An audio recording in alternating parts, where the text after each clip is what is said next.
I'm going to attempt to put my own starter in. Apparently these North Star engines are different than what I'm used to. Apparently that starter is down in that area underneath here. So they say you've got to take off a bunch of this stuff here, you know, of course the top and the intake manifolds, below the intake manifold. So I'm going to try and give you a step-by-step instruction, detailed instruction on you know, how to take this off. So the first thing I'm going to do, as you can see, there's 4 bolts. 1, 2, 3, 4. Those are 13 millimeters. We're going to take this cover off. Okay, this is the kind of stuff they don't show you. I took all 3 of these off. When I got to that one, it just kept spinning. Well, there's a screw underneath there, just spinning. I couldn't take it out. So what I had to do is, if you notice, I had to put a pair of vice grips to grab that screw and then come up on top and loosen it.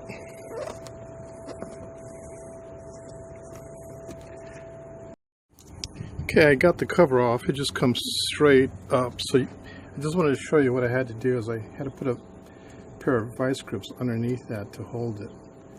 So to get that bolt out. Okay, next I'm going to pull these spark plug wires off. All you gotta do is just pull them out.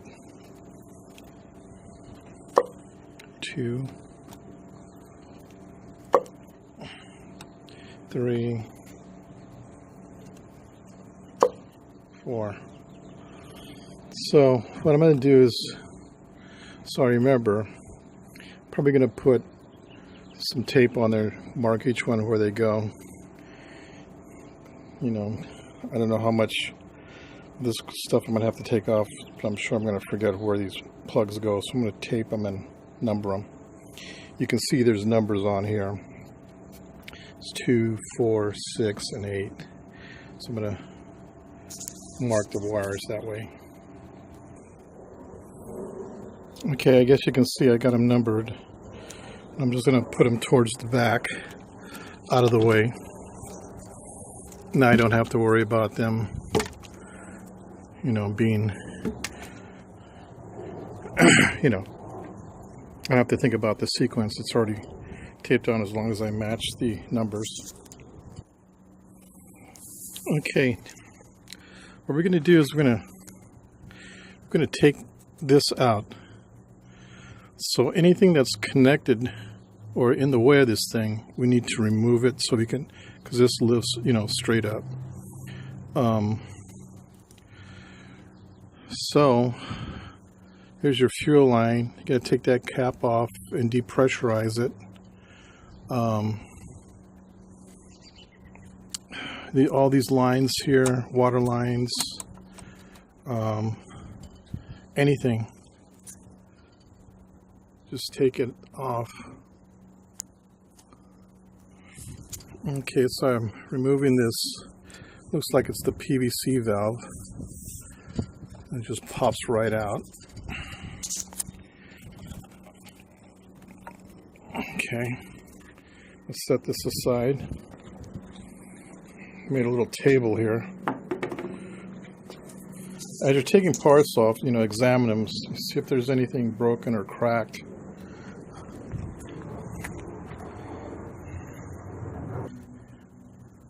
Okay, the next thing I'm taking off is this little cap here. It's painted blue for some reason, but you can see there's a little, it looks like a bicycle tube. Just hit that little nozzle and depressurize the gas out of the lines, out of your fuel rail. So you want to do that because once you start taking stuff off, if it's pressurized, you're going to get gas all over the place. So anyways, I'm going to push it in and depressurize it. Okay, took a screwdriver and pressed it in there to depressurize it. So the next easiest thing to take off is this black hose here. Anyway, it just pops right off here. I think maybe that might be another PVC, or maybe that is the PVC. Anyway, that goes all the way around to this thing here, which I'm assuming just pops right off. Anyway, I'll come back and let you know what happened. Yeah, it just pops right off. So now, be careful because this is made out of plastic.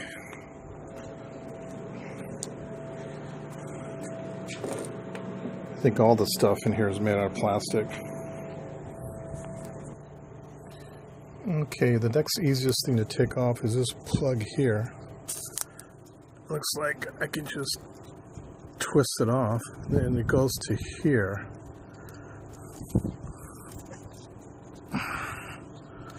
It goes to here.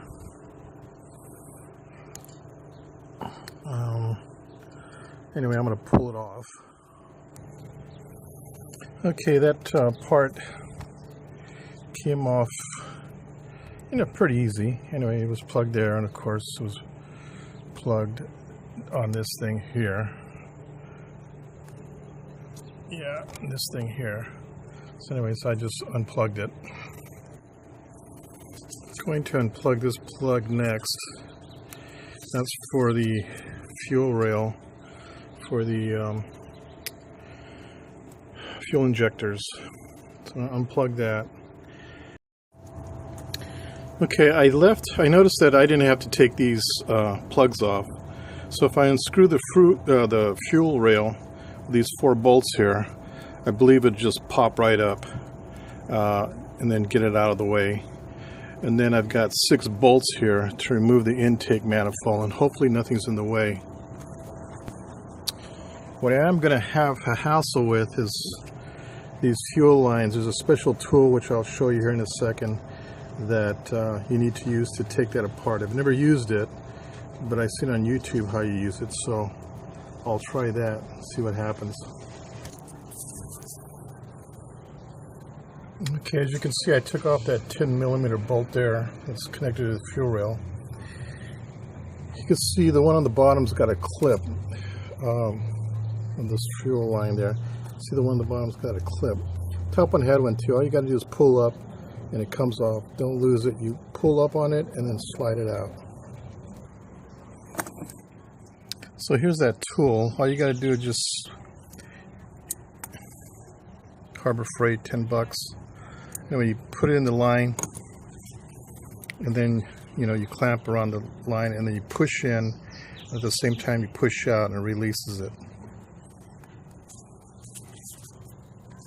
As you can see, these lines have these little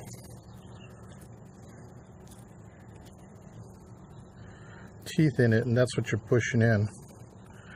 I'm not too sure if you get a. There you go. That's what you're pushing in to release it.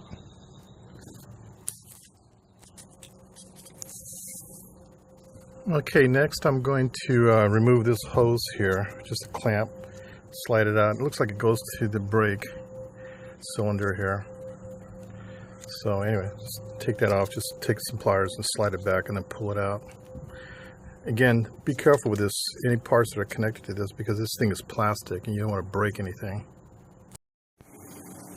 Okay, so these fuel injector thing just pops right out. You just got to push on it. Probably use 2 hands and push it. Doesn't take much strength. I had to disconnect this valve, vacuum line here. I don't know if you can see that or not. That's part of the fuel. What else? I think I can remove this, but everything's still connected. So, I mean, we're just going to have to kind of move it out of the way.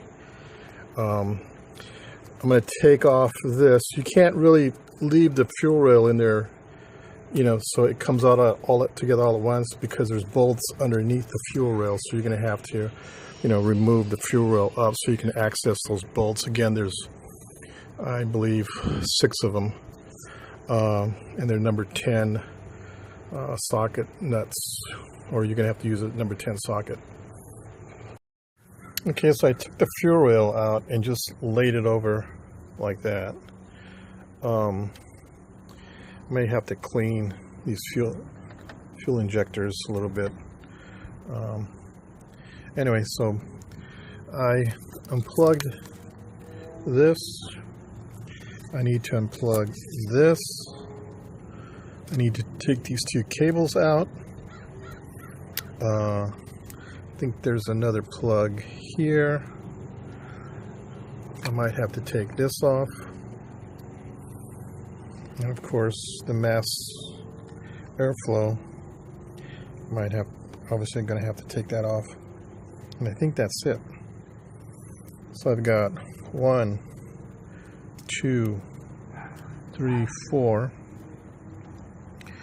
5, and I think there's another plug down here, 6, 5, 6, and then of course the mass airflow. Once that's up, I'll be able to pick it up, move it out of the way, and just lay it over, I guess. Okay, it looks like it's color coded. The bottom one is yellow, blue one's on top on this side, and then the red one, or whatever color, is on this side.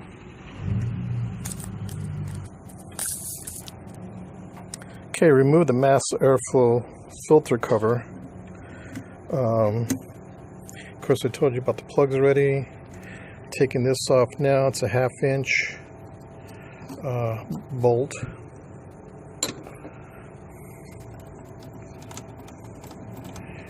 As far as the cover is concerned, I had to push some tabs, just one here and one down here. Of course, this is unscrewed. I have to force it out, and then this moves out this way and then out. Okay, so here's the front of the engine. This is it's pretty loose now, but there's a vacuum line that needs to be disconnected here also. So get that disconnected. Okay, I'm going to leave the cables on for the accelerator and the what's it called, the cruise control. See what happens. I think it's loose enough that at least I can see what the hell's going on underneath. This cable here might be in the way though. Okay, it looks like it wants to come out, but there's another hose here that needs to be disconnected. Either you can disconnect it here or down there, but I think it's connects to the radiator. So if I take it out, there might be some water. Well, as you can see, I pulled it up. There's the starter, but look what I found in there. My God, there was some kind of a squirrel or a mouse, because I found peanuts in there. An installation of some sort. So this little compartment here that GM made, I guess the varmints figured out they can live in there.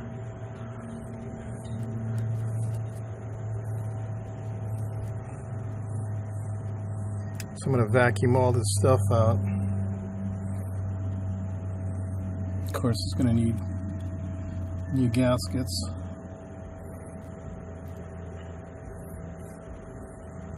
The wire, I thought potentially maybe a wire was loose, but they seem like they're tight.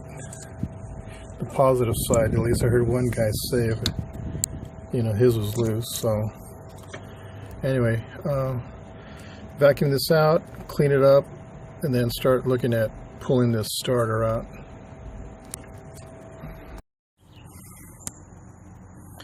Well, I vacuumed it out. Probably have to clean it. Looks like there was some water in there, so possibly that's why it went bad. Like I said, the connections look good, but this is the part where all the other websites that I looked at stop. They don't tell you how to take the starter out. So what you're going to have to do is take that bolt off for the positive, and I'm not too sure about what's going on here, which is that little wire down there. and it's only 2 bolts, that one and that one, and then it should come out. And while you got it apart, you might as well replace this knock sensor. You know, you can look it up and find, yeah, you know, figure out what the knock sensor does, but since it's open, you might as well replace it. There's good ones and bad ones, so it's up to you what you're going to, you know, purchase. Anyway, so I'm going to take those 2 screws out and then pull it out and then see what's going on here. You know, just a couple of screws, I'm assuming. This here is part of the starter itself, so I don't have to worry about that. So there's just 2 wires. I also plugged up, you know, the cylinders so I don't accidentally drop something in there. I thought they were all white, but I forgot that this one was yellow, and that kind of had me worried, like, what the heck? Anyway, you can see I just propped up the intake manifold. I'm going to pull the starter out, take it to the parts stores, have them test it. It's probably going to be bad. I hope it's bad, that way I know that's my problem. Okay, as you can see, I just used a 10mm socket. I'm just going to unscrew it, and it should pull right out. Okay, I just pulled it out, and you can see the wires that you're going to have to disconnect. So let me figure out the wrenches to use on that. Okay, you're going to use a 5/16 and a 1/2 inch wrench for this to remove the 2 nuts. Well, I got the starter out. Notice these 2 holes here on the bottom. This is the bottom of the starter. When you pull it out, it's like that. So I'm thinking that there was water, you know, all the way up in there, and it got in the starter. So possibly that's why it sometimes works and doesn't. Anyway, I'm going to take it to the shop and have it checked out. So for now, I just propped this intake manifold all the way for now. I've got the intake valve cover gaskets, which is something I'm not used to seeing. It's made out of hard plastic, but it's got these little clips on there, and it just clips onto the, you know, to the underside of the intake manifold. It's clipped on, and you just unclip them and put them in front and back there. But what I wanted to show you also was, you know, this inside here is pretty dirty, and since it was aluminum, what I did was I used some of this cleaner here. It's a mag cleaner, and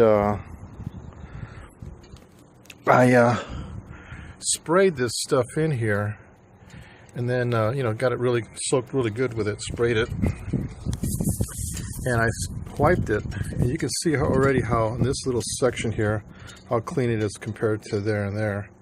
So I just sprayed it, soaked it, and then I'm going to wipe it and clean it as best I can. I know I'm not going to get it perfect, but one of the things I did realize is that if you're washing your car, it's really easy for water to get in from the side of the intake manifold, and the same thing on the other end where the starter's at this way.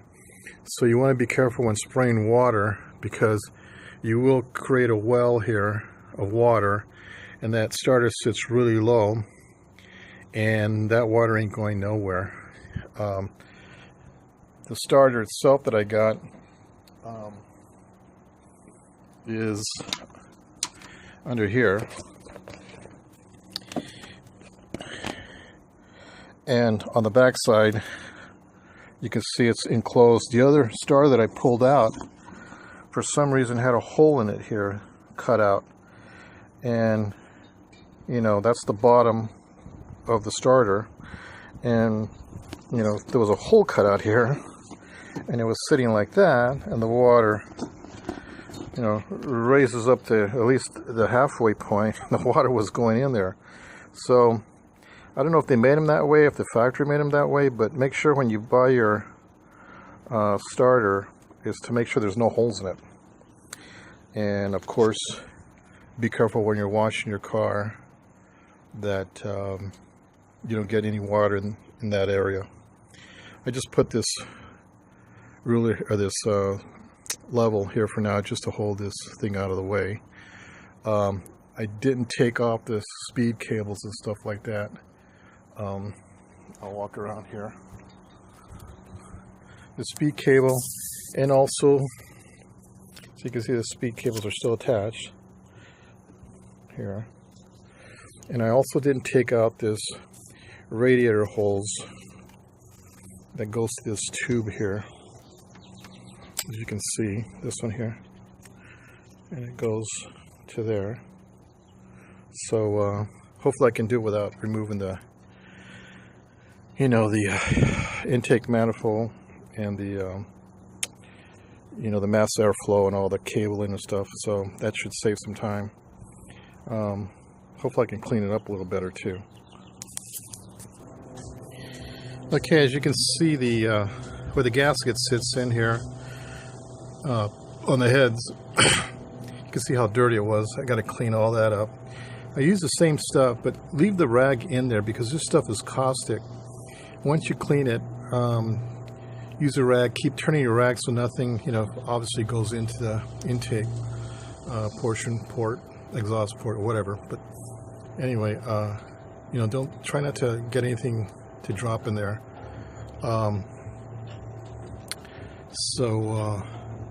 Oh, and after you're done spraying and cleaning, and once you're done cleaning it up, take a rag with water and not dripping wet, but wipe it down. That way you get that stuff off there, because it is caustic, and I think it'll eat up the gasket. So just wipe that stuff off. So this is the side I haven't done yet, but I did this side here. You can see how clean it gets. Could probably do a little better job, but I think that's good enough. Anyway, wipe it off with a wet rag after you're done. Okay, this is about as clean as I can get it. I guess I could, clean it more and more, but I think it's clean enough. The camera it's probably cleaner what the camera is showing, but it's not like I'm creating a concourse quality car here. I'm just trying to clean it up and get ready to install the starter. What you want to do is install the wires first. That's why it's easier to, it'll be a lot easier for you to install the starter if you put the wires in first. And then all you got to do is put 2 bolts in. It's really not that hard. Even a guy like me can do it. Oh, before you do that though, since I already got everything apart, I'm going to go ahead and replace the knock sensor. They're anywhere from 30 to 50 bucks. I'm just going to replace it just because that way I know that, I'm not going to have a problem here for a while. And all you got to do is just take an open-end box, open-end wrench, and just unscrew it, of course unplug it. And then just unscrew it and put the new one in. Pretty simple. Make sure you put some anti-seize in the knock sensor. That way in the future, and hopefully you don't have to, but you'll regret not putting any of this stuff on. And this is what I use. So yeah, just make sure you put some anti-seize on that. Easier to take off the next time. Okay, you can see I got my wires in. One thing I did do is on this big red wire here, is they gave me a nut, but they didn't give me a lock washer. So I went down to the pot store, got a lock washer for it. Because, of course, I don't want this thing coming apart again. So if I was you, I'd put a lock washer on there. If that's a bad idea, somebody let me know that. Anyway, so it just slides right in there, the starter. I mean, there's no secret about, anyway, it just pops right in. I'm going to put the 2 bolts on there. Again, remember that it was 5/16 and 1/2 inch nuts on here. Okay, what I found is that it's pretty hard to hold the starter up because you don't have very much clearance in the bottom. So I put a rag underneath it to kind of prop up, to, you know, make it parallel to where the surface is at. And I put the top screw in, and it was a little tough to put that screw in because what you don't want to do is strip it, because it is aluminum. So what I did is I used this long extension with this long socket, 10 millimeter, and I put it in there. You could feel, the screw going in nice and easy. So don't, if you're feeling like it's crossing, immediately back off. Don't cross thread it. You'll know if the screw's going in there or not. So be very careful. Don't just screw it in and thinking that it's good, because you could cross thread, the threads on the block, and you're kind of screwed after that. So be very careful. As you're putting the screw in, the screw will go in really easy. You'll feel it. And what I did put was a little, anti-seize lube on it. So, the screw, you'll feel it. It's going to go in by itself. So don't force the screw in. Okay, I got the starter in. So we're making some progress. That's pretty much a little past the midway point, so now it's just putting it back together. Before you put it back together though, make sure you plug that knock sensor in. Do not put it together and don't put that knock sensor in. If you forget to put it in, you might as well take everything apart and plug it in. And even double check that it's in there, snapped in correctly, because it goes in one way. And you'll see it when you take it off. And it clips right in. Don't forget to put that in there. Okay, so you can see that the intake manifold gasket, it just clips on there. So it's just really easy to just pull it out and it unclips. Some guys say that, you can still use these, but as you can see, the rubbers on these are pretty flat, as opposed to, see, there's a rubber, you'll see it in there. I'll show you here the new ones, what they look like.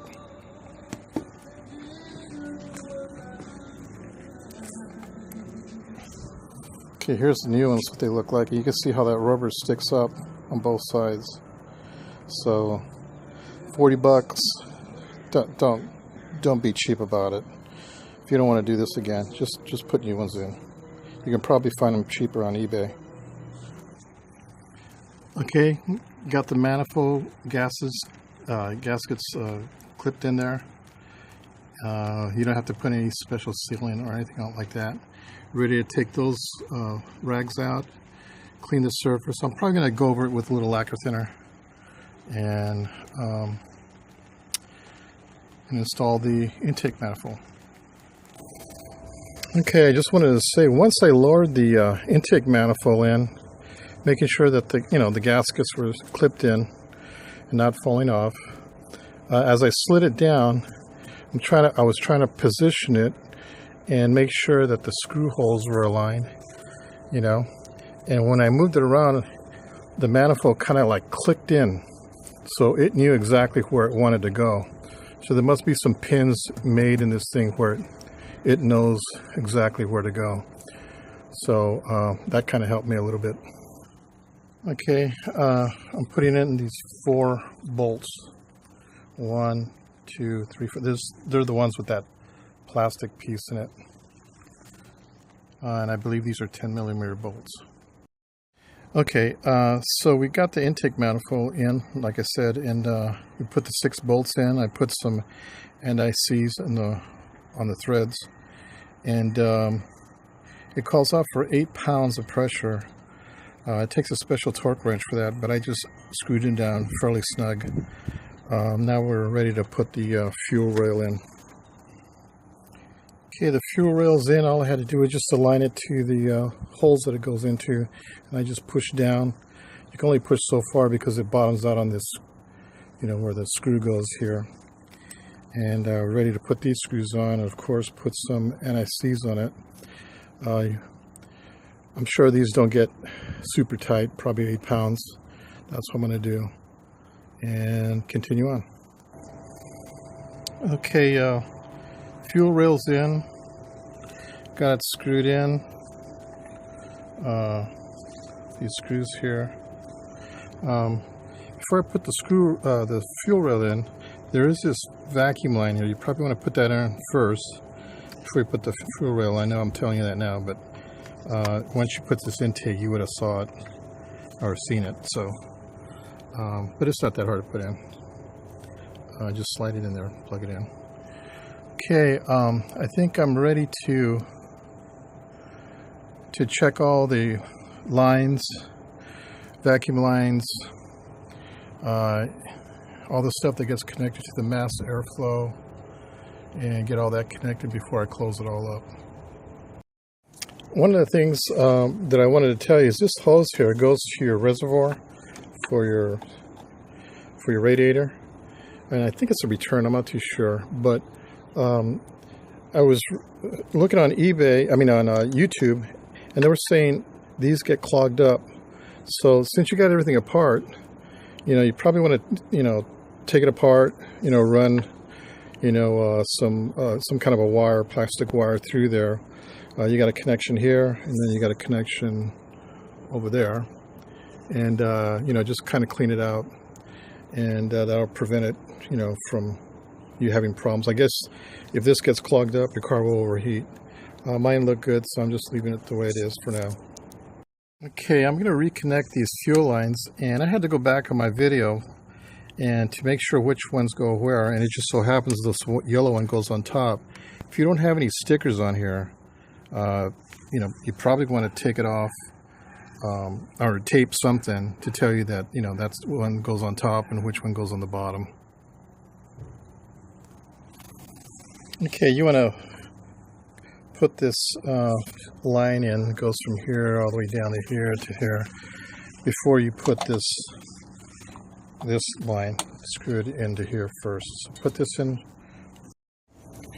Okay, what you want to do is you want to put this in. You can see how it goes all the way back there. It's on top of the fuel rail. It's on top of this water line that I was telling you about, radiator line. Okay, the next thing we're going to do is we're going to connect this. Okay, so this gets connected back here on this, I guess it's the head, and then it gets connected to, I want to say let me double check where those two go, because there's two lines there. Okay, so this one here goes to the bigger hole. This one's too small. Okay, so I figured out what this little hole was. It goes to this thing. Never put parts up here because you'll never find them because they're black, and of course it's black. But anyway, so you plug that there, and then that gets plugged in there.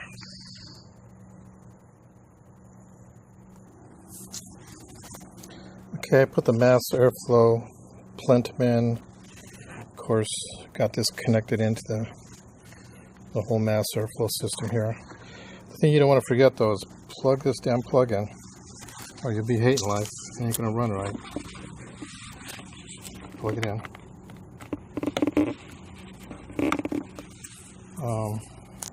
Yeah, this is a no-brainer, so it's just pretty easy to install.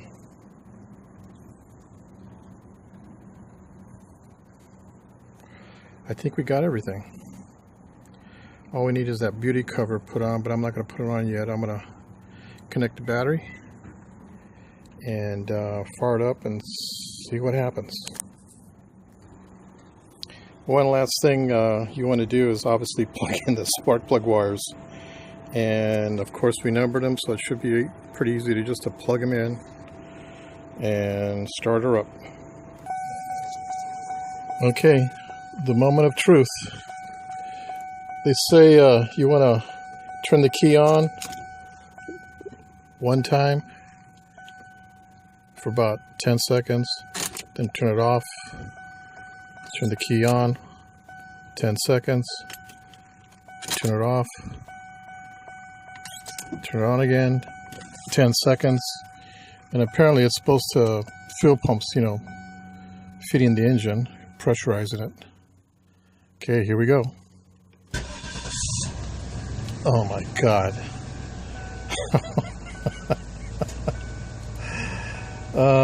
First I thought it was a VATS key, which it was. was broken wire. Got it started. I only started it about 3 or 4 times, and then it didn't want to start anymore, and I knew it wasn't the VATS key, and I showed you guys earlier, you know, what to do on that. So I knew it wasn't the key anymore, the security. So the only thing I could think of was a dead battery, but it wasn't dead. So, you know, I was thinking starter or ground wire, but I checked all the ground wires and they were all fine. So I had to tear into the starter. So, thanks guys for watching, and I hope this helps you. I try to be as detailed as I could, but you know, I'm not a mechanic by any means, but you know, I do have some common sense. Talk to you later. Good luck. Hey, and by the way, if I can do it, you definitely can do it.